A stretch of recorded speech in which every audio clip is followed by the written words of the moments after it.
Hey everyone, it's Kast Spell, your local conjure woman, and today I want to talk about working with your ancestors.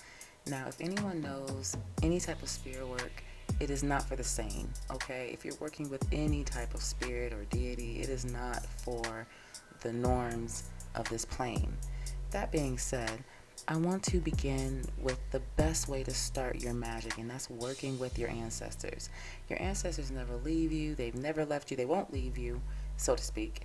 And and working with your ancestors is a great way to open up doors to working with even more spirits on higher densities, if you understand me. Now, that being said, I want to clarify something. Ancestors are a category. They are not just the ones simply related to you by blood. It is a category of spirits that of those who have physically been on this plane and have left. Also, to be clear, you are not limited to working with the ancestors that you simply like. Okay, and that's what I want this video to be about, because that's exactly what I was going through in dealing with my father.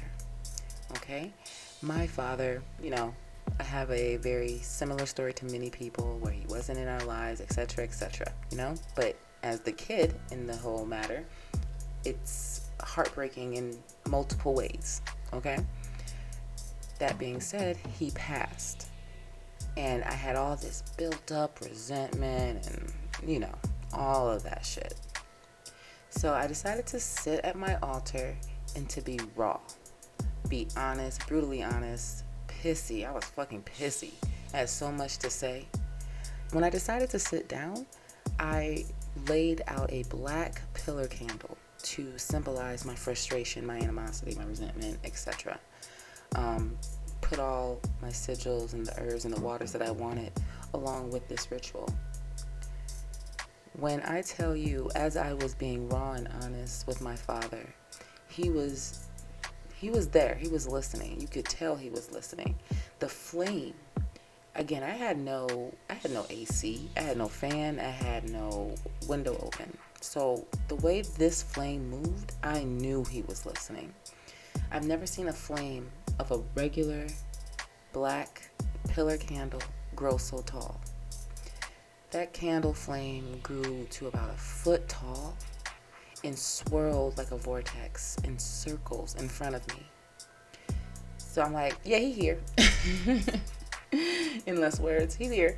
But that being said, I was not happy with him. I had to be there. I had to be honest and raw and tell him what it was, what was in me still. And when you're able to actually be raw and honest with the spirit, they're going to be raw and honest with you. And the information that I received back, how certain things weren't as they seemed, how a lot of this was manipulated information, and yeah, he had his issues in it, most certainly, and he will take responsibility, but how he's not limited by physical limitations anymore, that he's able to be there for me the way he wants to, because that spiritual plane has no chains on him. Okay, so when you're able to sit down honest and raw, it doesn't have to be a pretty setting.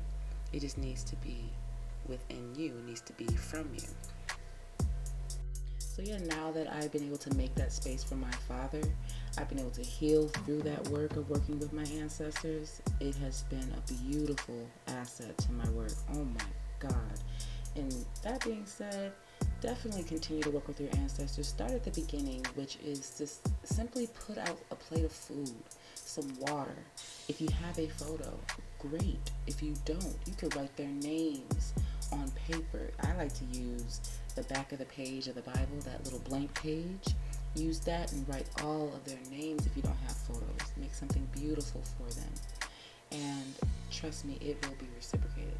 Feed into them, they will feed back to you. I guarantee it. So yeah. And of course, I have plenty of items that work well with honoring your ancestors. You guys feel free to visit occultcornerstore.com, where you'll find kits, herbs, oils, everything. Candles, of course. And yeah, I'll be talking to you guys soon.